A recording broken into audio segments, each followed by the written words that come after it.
Katatapos ko lang manood nung hearing nung PDEA Leaks na yung third hearing. Dapat talaga itigil na yung hearing dahil wala talagang pupuntahan. And if you were going to listen to the statement made by the Senate President and even the statement of Senator Chis Escudero na masyado nang mahaba at napapansin na rin ng taong bayan yung pagbibigay ng importansya palagi ni Senator Bato de la Rosa kay Jonathan Morales, wherein Jonathan Morales cannot present any document, and it has been proven by those people he mentioned when according to him he was invited over in Malacanang. At ganun din no, yung sinabi nung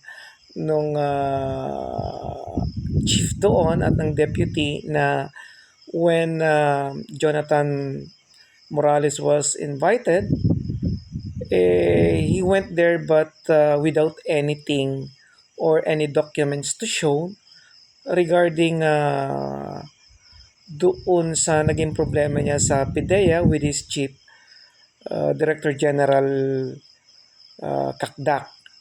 At pinatunayan nila na gano'n na naman ang ginagawa niya ngayon. Ang naging problema kasi na nakikita ko, in my opinion and observation, when Bato de la Rosa prematurely declared the authenticity of the said PDEA leaks according only to the soft copy that was handled to him. At yun nga, yung soft copy na yon ay isang litrato ng photocopy. That's why it was questioned by Senator Jinggoy Estrada and also by Senator Chis Escudero of its authenticity. Pero dahil nga na-declared, talagang at stake ang credibility ng chairman na si Bato de la Rosa.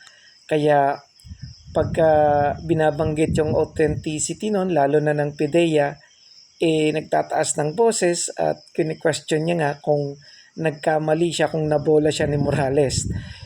Kung akong tatanungin at titignan ko, mukha ngang nabola siya ni Morales kung papanindigan niya yung soft copy na pinicturan lang na photocopy. Kung hindi sana siya declare agad na yun ay authentic, siguro tapos na yung hearing.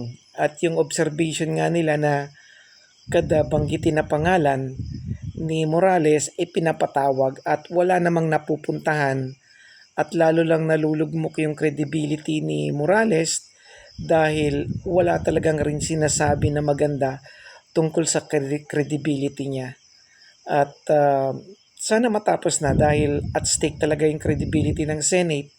Ikino-compare na nga nila doon sa mga naunang kongreso na talaga namang makikita mo, no? Yung mga panahon nila Miriam Defensor Santiago, ngayon nagiging circus dahil talon na ng talon kung saan-saan yung usapin at pang fourth hearing na.